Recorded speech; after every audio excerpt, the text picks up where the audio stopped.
మన ఇంటి ముందు కనిపించే మురికి కాలువలు, మురికి గుంటల్లో నీరు ఎందుకు నల్లగా ఉంటుందని ఒకసారి ఒక ఎగ్జామ్లో క్వశ్చన్ వేశాడు.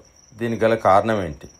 స్వచ్ఛమైన నీరు తెల్లగా ఉంటే మురికి నీరు మాత్రం చాలా నల్లగా ఉంటుంది, ఏదో తారు కలిపిన నీరులాగా. ఎందుకు అలా ఉంటుంది? మురికి నీటిలో ప్రధానంగా మనం వ్యర్థాలను పడేస్తాం. అందులో ఆర్గానిక్ మ్యాటర్ ఎక్కువ ఉంటుంది. అంటే మానవ వ్యర్థాలు కావచ్చు, లేదా వంటింట్లో కూరగాయలకు సంబంధించిన వ్యర్థాలు కావచ్చు.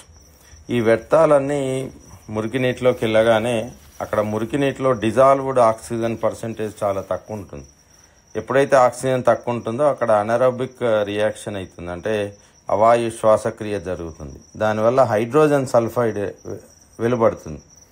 ఈ హైడ్రోజన్ సల్ఫైడ్ వల్ల మనకు మురికి నీరు లేదా మురికి గుంటల్లో నుంచి మనకు కుళ్ళిన కోడిగుడ్డు వాసన వస్తుంది. అంటే భరించలేని కంపు వాసన మనం చూస్తుంటాం.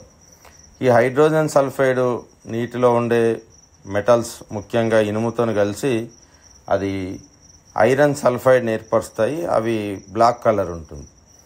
మరొక కారణం ఏంటంటే మనకు ఎన్నో సస్పెండెడ్ పార్టికులేట్ మ్యాటర్ ఉంటుంది. అంటే దానిలో ఎన్నో రకాల ఇనార్గానిక్ పదార్థాలు కణాల రూపంలో ఉంటాయి. అవి కాంతిని శోషిస్తాయి. శోషించడం వల్ల కూడా మనకు మురికి నీరు నల్లగా కనిపిస్తుంది. ఏ ఇంట్లో నుంచి వచ్చే నీరు కూడా నల్లగా ఉండదు. మీరు ఏ ఇంటి ముందు నుంచి వచ్చే ఒక పైపు నుంచి వచ్చే నీటిని కనుక చూస్తే అది మామూలు తెల్లగానో లేదా సబ్బు కలర్లోనే ఉంటుంది. ఎప్పుడైతే నీరు చాలా రోజుల పాటు ఒక చోట స్టాగ్నేట్ అవుతుందో అప్పుడే ఆ నీరు నల్లగా మారే అవకాశం ఉంది. అట్లానే మురికి నీటి పైన ఆగి ఉన్న స్టాగ్నేటెడ్ మురికి నీటి పైన మనకు నురగలు ఉంటాయి. కొన్ని సందర్భాల్లో దోమల లార్వా ఉంటుంది.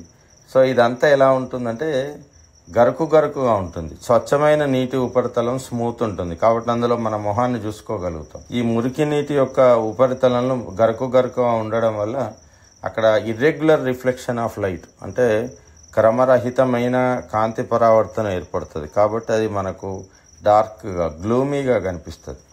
సో మొత్తానికి మురికి నీరు నల్లగా ఉండడానికి కారణం సల్ఫైడ్ అని చెప్పవచ్చు.